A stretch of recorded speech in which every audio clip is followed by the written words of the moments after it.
Abra sua Bíblia comigo na primeira carta de Pedro, capítulo 2. Bom dia a todos. Primeira carta de Pedro, capítulo 2, nós vamos ler o verso 5.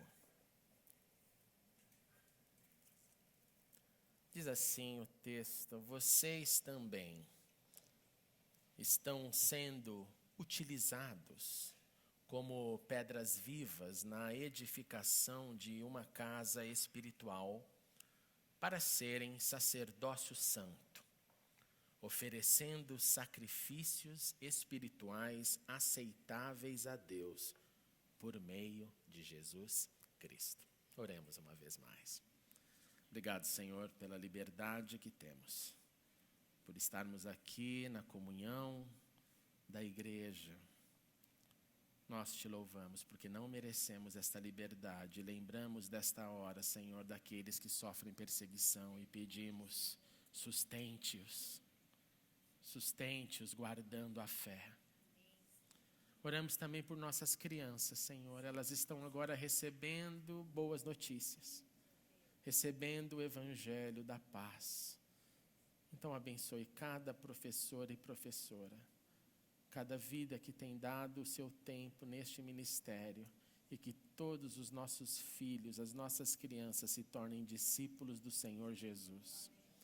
E agora, Senhor, já com o coração preparado, nós pedimos, fale conosco, transforme-nos um pouco mais e cumpra-se a tua vontade, em nome de Jesus. Amém e amém. Podemos assentar, meus irmãos. Como a Priscila aqui lembrou, depois de vários meses de preparo, nós finalizamos ontem o nosso segundo Summit e foram momentos incríveis de crescimento, de comunhão, de desenvolvimento. Juntos, sob a direção do nosso irmão Carlos Fonseca, uma equipe maravilhosa de voluntários. Dividiu o amor, dividiu o sorriso, fizeram aquilo que Jesus nos mandou fazer, que é amar em todo o tempo. E eu queria pedir que todos da equipe, todos os voluntários, todos que de uma forma ou de outra contribuíram para o Summit, se colocassem em pé nessa hora, por gentileza. Todos. Ó, o Carlos está escondido lá na cabine, olha para ele lá, ó, dá um tchau para ele. Para o André, que está lá também, o pessoal ali da mesa. E eu queria que nessa hora a gente celebrasse a vida dessas pessoas com uma grande salva de palmas por tudo aquilo que eles fizeram.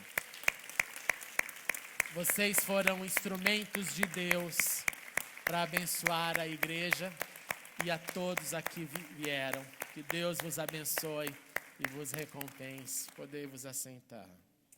A minha oração clama ao Senhor pedindo que Ele nos ensine mais e mais a servi-lo. Que Ele nos coloque esse vírus para servirmos juntos em todos os projetos da igreja. Eu oro para que todos entendam que a caminhada do corpo de Cristo, assim como foi a caminhada do Israel de Deus, é uma caminhada sempre de serviço, sempre em amor e sempre em unidade. Mesmo, preste atenção nisso, mesmo quando eu não entendi o porquê, mesmo quando eu não concordo, e isso não é sugestão minha, isso é a palavra de Deus. O povo de Israel não entendia o que Deus realizava através de Moisés. Como entender um Deus que me deixa centenas de anos como escravo no Egito e depois me livra do Egito? E quando eu acho que está tudo bem, tem um mar na minha frente. Como entender um Deus desse? Parece quase que uma tentação à minha vida. Poxa, agora eu vim aqui para morrer na praia, porque o Senhor não foi capaz de nos livrar totalmente. Deus olha para eles nessa hora e fala assim: não é para vocês entenderem, é para vocês acreditarem. E não é nem para orar nessa hora, levantem e marchem.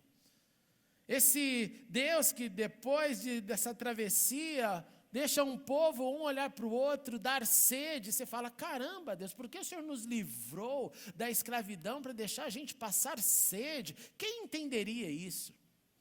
Não tenha dúvida que se nós estivéssemos lá em Israel, com certeza nós levantaríamos a mão junto com eles e falaríamos: caramba, Deus, eu estou com sede, isso aqui é um deserto.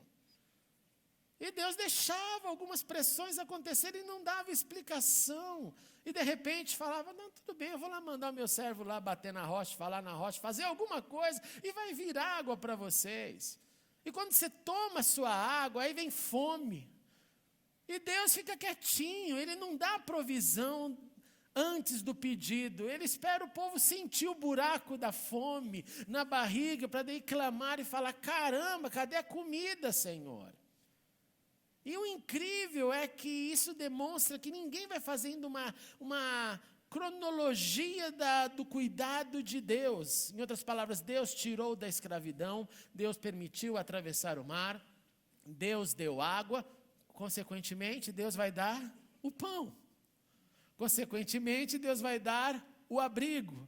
Consequentemente, Deus vai livrar da gente dos nossos inimigos. Mas não, essa ligação de pontos não é feita. Então, faltavam nessas horas essa unidade de crença acima da constatação ou do entendimento do que os olhos enxergavam.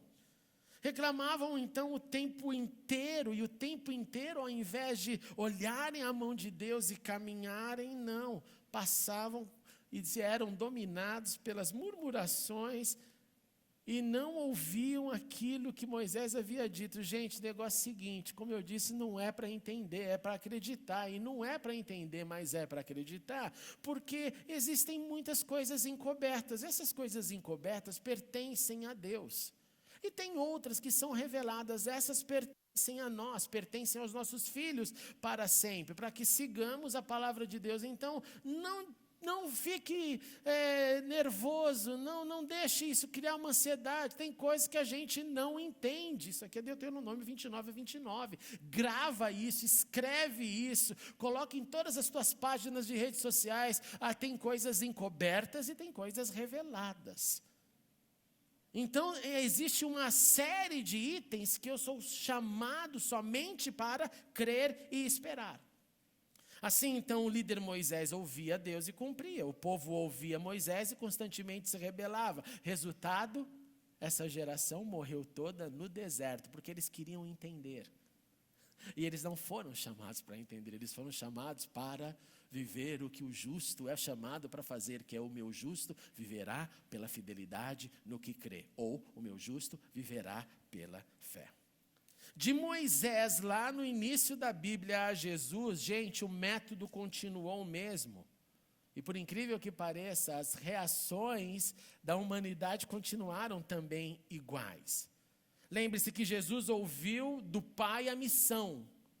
Isso é ideia de Deus, eu vou dar meu filho, mas a Bíblia diz que ninguém tira a vida do filho, que ele dá voluntariamente. Então ele entende a missão do Pai e fala, ok, eu aceito e eu vou. E deixo a minha glória e me manifesto carnalmente na terra. Ele dá a sua vida, ele vem e ele começa então ali liderando 12 homens. 12 homens que, na mesma linha dos milhões do deserto, só que aquela limitada, se Jesus tivesse escolhido mais, não daria certo. Mas na mesma linha comportamental do deserto, eles não entendiam Jesus, eles discordavam de Jesus, eles davam conselhos para Jesus. E Jesus não atendia. Jesus ouvia e falava, mas não é bem assim o negócio. Às vezes Jesus não falava nada também. Ou às vezes Jesus falava assim, quem está falando isso não é você, é o diabo que te usou para dizer. O líder, o Salvador Jesus ouvia de Deus, ouviu de Deus e cumpria aquilo que tinha recebido. E os discípulos ouviram a Jesus, rejeitaram a Jesus, temeram mais por suas próprias vidas do que temer a Deus na revelação de Deus na terra, abandonaram o Mestre quando ele mais precisou. Todos aqueles que estavam caminhando com Cristo por 3 anos, na hora do vamos ver, foram embora, fugiram.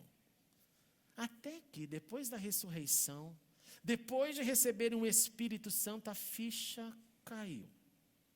Eles entenderam que haviam sido salvos para servirem, para viverem juntos. Eles haviam sido redimidos para serem provas vivas do que o Senhor fez e do que o Senhor faz. Lá nas palavras de Jesus na ascensão, ele deixou a fórmula, ele falou, olha, vão então agora, façam discípulos de todas as nações, Batize em nome do Pai, do Filho e do Espírito Santo, ensine-os a obedecer tudo o que eu lhes ordenei, e eu estarei sempre com vocês. Eu estarei com esse movimento de gente que vive, que aprende, que caminha, que influencia, que salga, que ilumina, etc, etc, etc, em nome do Senhor. Jesus olha para eles com as suas últimas palavras e diz: caminhem juntos, executem a missão juntos em todos os lugares, para que não ficasse também um clube seleto só na região, mas que eles olhassem o mundo ao redor e não estivessem sentados confortavelmente nas suas zonas de conforto. Jesus prometeu que estaria com eles, presença garantida até o fim, até o tempo do fim. Mesmo quando veio a perseguição, mesmo quando aconteceu o primeiro martírio, quando pessoas começaram a morrer por sua fé, quando eles tiveram que largar as suas casas, momento maravilhoso para alguém levantar o dedo e dizer assim: mas caramba, agora que eu entreguei minha vida a Cristo, toma Cristo, está dando tudo errado. Já ouviu essa frase? Ela continua a ecoar nos dias de hoje, mas agora que eu dei um passo, parece que a casa caiu mais. Não, mas não, eles continuaram. Por quê? Porque tinham o fogo do Espírito Santo ardendo dentro deles. E quando há o fogo do Espírito dentro da gente, mesmo quando a gente não entende, a gente fica pacificado pelo poder de Deus. E quando não temos o fogo do Espírito dentro da gente, a gente fica atribulado com o que não entende. E atribulado com o que não entende, nós partimos para desdobramentos que não tem nada a ver com aquilo que é domínio próprio, que é fé, que é mansidão, amabilidade, bondade, tudo aquilo que é fruto do Espírito em mim e em você. E aí eles continuavam desenvolvendo essa vida de justa, essa vida de amor, essa vida em grupo, essa vida que caminha de baixo, desde o início, de lideranças, os apóstolos que haviam sido constituídos por Deus, e juntos eles são formados à medida que eles enfrentavam a vida. Eles eram ali então expandidos na sua crença, eles se tornavam mais afiados, moldados, lapidados, como o livro da sabedoria nos diz, assim como o ferro afia ferro, o homem afia o seu companheiro. Então eles eram afiados por gente, eles eram afiados por circunstâncias, assim como nós. Afiados pelo esperado, afiados pelo inesperado, afiados pela alegria, afiados pelo desespero, afiados na saúde, afiados pela doença, afiados para se tornarem e para nós nos tornarmos servos melhores. E uma vez afiados, uma vez quando adquire-se um formato mínimo, presta atenção nessa ideia, aí quando eles são lapidados para que nessa lapidação propicie um encaixe, o encaixe no outro. Eles então são chamados para lapidados se tornarem, serem utilizados como pedras vivas. Na edificação não de uma casa própria, mas na edificação de uma casa espiritual. Jesus aqui está fazendo uma crítica violenta e não é tão fácil de perceber. A crítica violenta é: existem muitas pedras lapidadas e são maravilhosas e grandes. Quando nós estávamos lá na nossa visita nos túneis de Jerusalém, nós vemos pedras de vários e vários metros, colocadas, encaixadas para haver sustentação que vai construindo o quê? Tudo aquilo que lá tinha. Jesus está dizendo: não, existe um lapidar, um afiar mínimo, que aí uma pedra fica pronta e essa pedra se conecta a uma outra pedra, e isso não é para construir, como disse, nem a casa própria, nem um outro templo. Inicialmente isso é para construir nós, como pedras vivas, nós, recipientes do poder de Deus, daquele que vivo está e que vivifica a nossa vida. E aí nós nos tornamos então essa edificação de uma casa espiritual, mas Pedro aperta um pouquinho mais, para serem sacerdócio santo. Não é uma pedra que tenha um limite de desenvolvimento, é o que significa aqui o sacerdócio santo. Porque um sacerdócio e santidade não tem dia de graduação. Você não recebe agora, você é um sacerdote maravilhoso, não precisa aprender mais nada, já aprendeu tudo. Agora você já é um santo perfeito, vai ser canonizado. Não! É um processo que não termina. Então Pedro está dizendo, existe um padrão mínimo que faz pedra, e pedra que encaixa com pedra, pedra que vai dar harmonia. Mas não existe limites para o desenvolvimento disso. E o padrão é o sacerdócio e o padrão é a santidade, oferecendo sacrifícios espirituais aceitáveis a Deus. Mas para isso acontecer, gente, essa é a base, essa é a parte que geralmente todo mundo entende.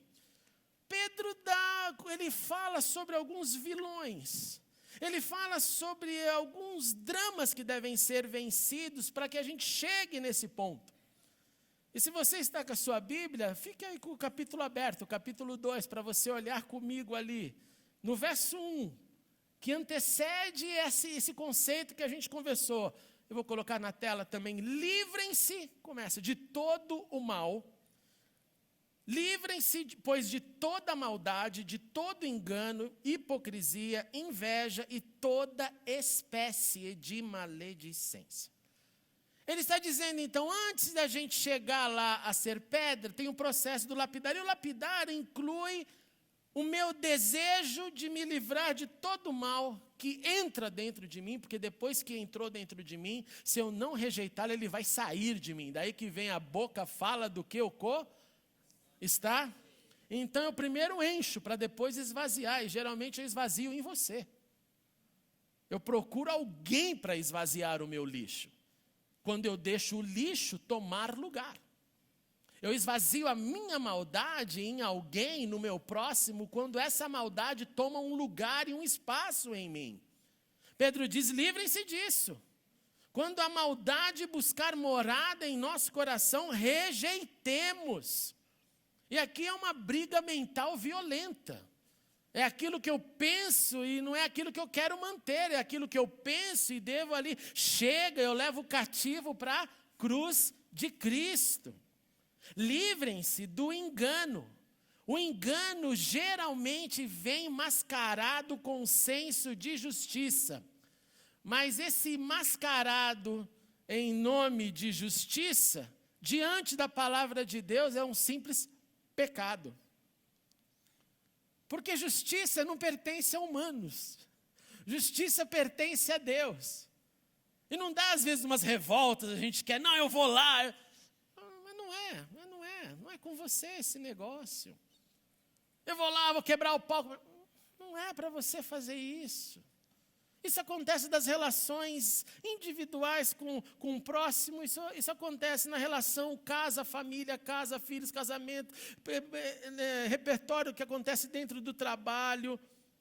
Eu tenho esse desejo e aí eu sou enganado por isso, enganado por fazer justiça com as minhas próprias mãos, para estabelecer as minhas opiniões acima de todo mundo. Não, ele fala, não, livre-se desse engano. Olhe para a palavra, olhe como Deus nos manda agir um com o outro.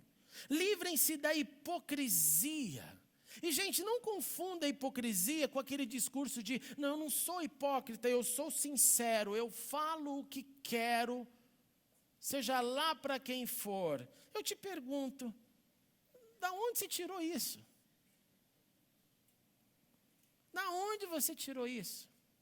Eu falo tudo o que quero, sem filtro, eu tenho ouvido essa expressão agora, sem filtro. Eu falo tudo sem filtro. Caramba, nós não somos chamados para falar tudo que a gente quer, tudo que a gente acha. A gente não é chamado para abrir a boca, não, eu vou falar mesmo. Paulo diz aos romanos assim, façam todo o possível para viver em paz com todos. Dá para viver em paz com todos falando tudo que você acha de todo mundo? Amados, nunca procurem vingar-se, mas deixem Deus a ira, pois está escrito, a minha vingança eu retribuirei, diz o Senhor. Pelo contrário, se seu inimigo tiver fome, dele de comer, se tiver sede, dele de beber, fazendo isso, você amontoará brasas vivas sobre a cabeça dele. Não se deixe vencer pelo mal, mas vença o mal com o bem. O bem para você, o bem para mim, não é eu chegar e ser sincero absolutamente para você. Porque na minha debilidade, Deus com misericórdia me acolhe e fala, vamos lá, meu filho, quem sabe hoje você melhora um pouco, também faz isso para você. Então eu tenho que imitar esse procedimento daquele que pensa, que age, que acrescenta e não que destrói com palavras a vida do próximo. Livrem-se também de toda inveja. Guarde isso no coração. O invejoso é aquele que olha mais para o outro do que para si próprio. Ele se preocupa mais com o que o outro faz do que aquilo que ele pode fazer. Ele é um fiscal, ele se sente um fiscal. No meio da fé, ele se sente um fiscal de Deus ainda. É quase um policial santo. Eu vou policiar para saber que eu estou aqui esperando uma deslizada para eu ir lá. E aí você fez isso. E é o inferno, quem age assim. É o inferno verdadeiro. Primeiro que você não tem paz para você. Porque sempre você está olhando o outro. De vez de perceber que Cristo morreu por todos, que todos têm um propósito específico, que o seu não é o meu e o meu não é o seu, mesmo que eles sejam similares, o seu você faz só do seu jeito, com a sua impressão digital, e ela não é minha, e ela não é de quem senta do seu lado, ela é sua. Então preste atenção no que você faz e não no que o outro executa. Perceba o plano de Deus para você e não o plano de Deus para o outro. Deixe o outro com as pressões, com as dificuldades, com a trajetória, com a peregrinação dele. Quando você chegar para ele, seja bênção e não seja o capeta na vida do irmão. Livrem-se de toda espécie de maledicência. Gente, falar mal e fofocar contamina, espalha mentiras, enfeitiça, adoece e com todos os etcéteras possíveis. Tem coisa pior que você estar na santa paz assim, alguém chegar para você e falar, você não sabe o que falaram de você. Quando eu me aposentar, eu vou escrever um livro, o que falaram de mim. Vai ser tudo anônimo, fique tranquilo. Vão ser com nomes fictícios, igual casos da psicologia. M disse que, A reportou que, só que só pode fazer isso depois que aposenta, senão tem assembleia e me expulsam da igreja se eu fizer antes. Depois da aposentadoria, grandes best-sellers serão lançados. Porque é incrível, as pessoas gostam de falar mal, é gostoso, não é, gente? Quem gosta de falar mal aqui, levanta a mão. Eu estou levantando a minha primeiro. Vocês são tudo um bando de mentirosos. Vocês são tudo um bando de fariseus, raça de víboras. Vocês engolem camelo e comem mosquito. Se falar mal não fosse bom, ninguém falava, gente. Mas é bom dentro da maldade que a gente tem dentro. Ela encontra um espaço dentro das maldades. Ai, mas você quer saber. Você quer saber o que está acontecendo. Pedro diz, tenham cuidado. Não, Paulo. Tenham cuidado com a maneira como vocês vivem. Que não seja como insensatos, mas como sábios, aproveitando ao máximo cada oportunidade, porque os dias são maus. Portanto, não sejam insensatos, mas procurem compreender qual é a vontade do Senhor. Não se embriaguem com vinho que leva à libertinagem, mas deixem-se encher pelo Espírito. E aqui vem a dica. Falando entre si com salmos, hinos, cânticos espirituais. Cantando, louvando de coração ao Senhor, dando graças constantemente a Deus por todas as coisas em nome do Senhor Jesus Cristo. E se alguém tem alguma dúvida que ele está falando ainda das relações e do vocabulário, ele termina, sujeitem-se uns aos outros, por temor a Cristo.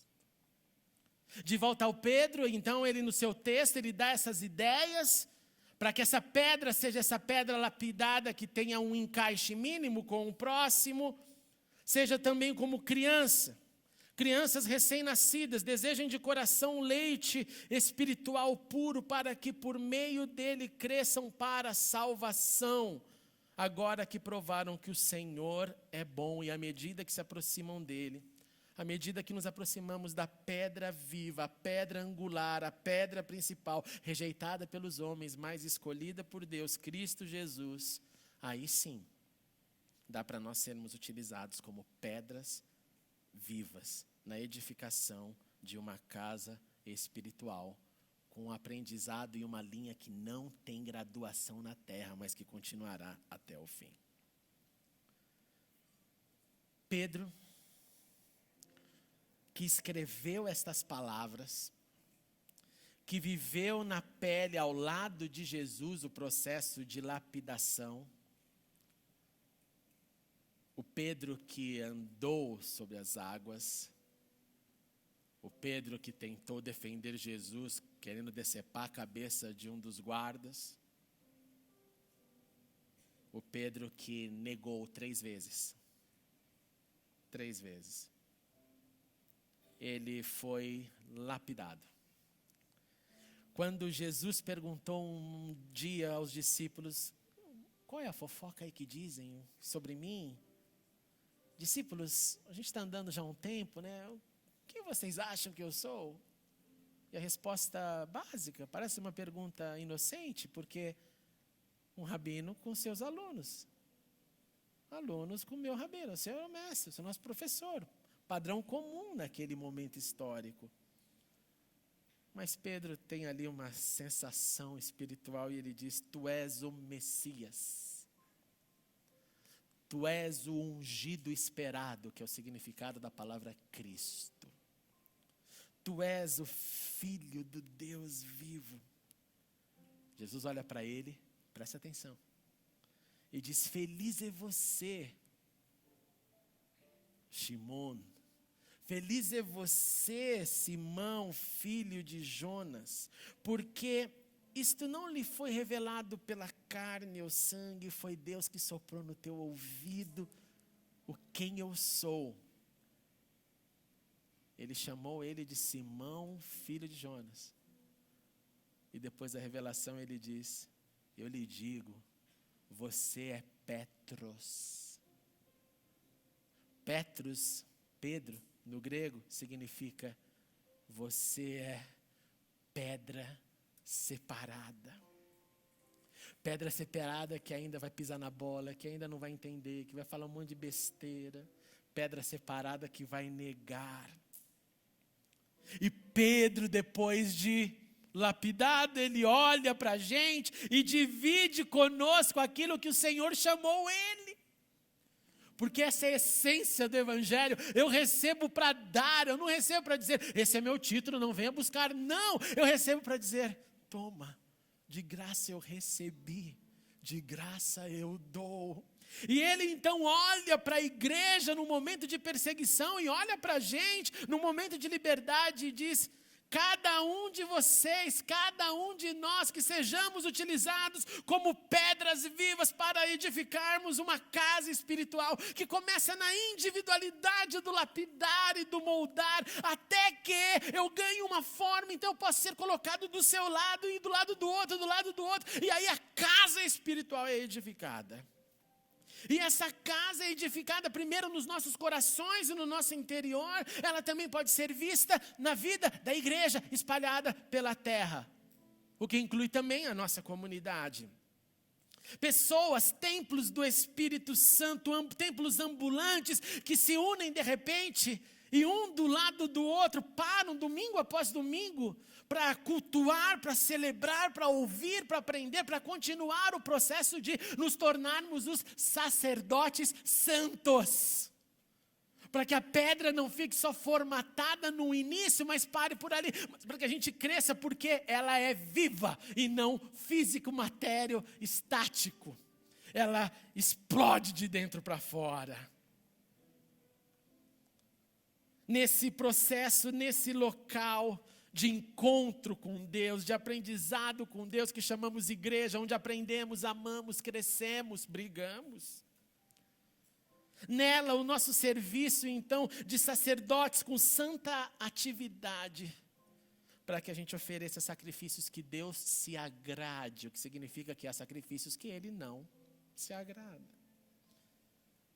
Que a gente entenda que tudo isso nos faz olhar para algo que é maior do que eu, maior do que você. E que esse processo comece quando eu me submeto a Deus falando, faça e que seja feita a tua vontade, assim na terra como nos céus.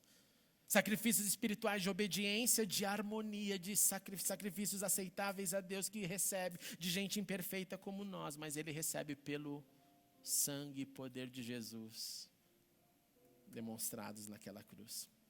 Irmãos, em nome de Jesus, deixemos o Senhor nos lapidar.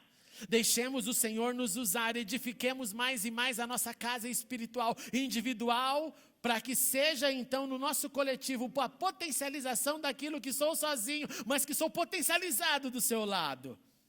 A parede fica mais forte, com mais pedras. Formados em líderes e sacerdotes, para que a gente cresça na santificação e no amor, que assim seja. Amém e amém.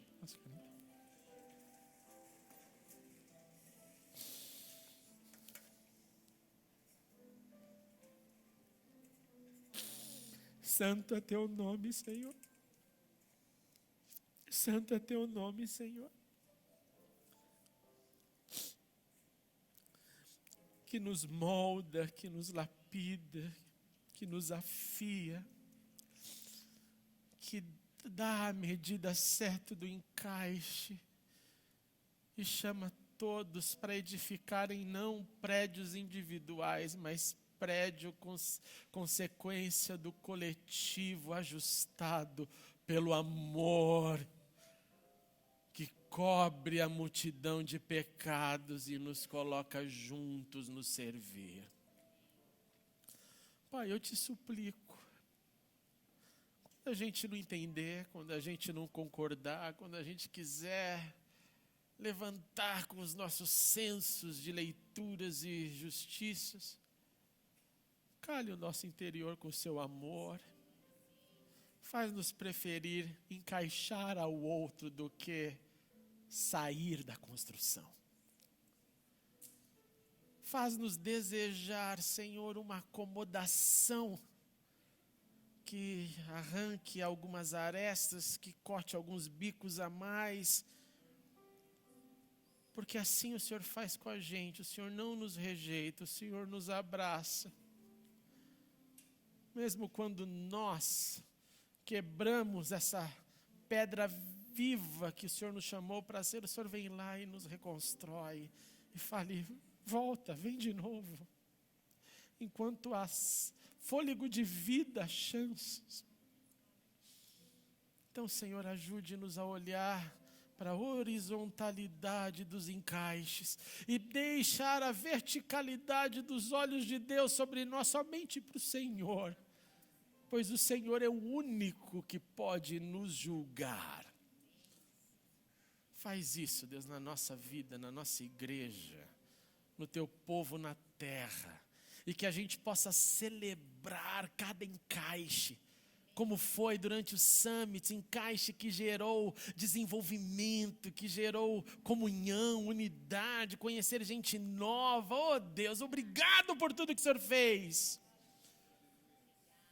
Mas traz ainda mais pessoas para comporem essa edificação coletiva.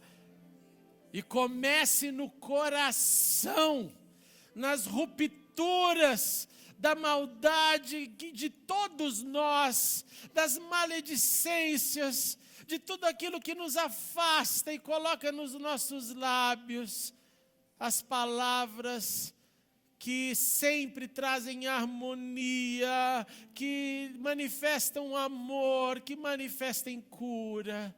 Faz isso na gente, Senhor. Nós não conseguiremos sem o teu poder, mas pelo teu poder prosseguiremos, cumprindo a missão de ser pedra viva, casa espiritual, sacerdócio santo.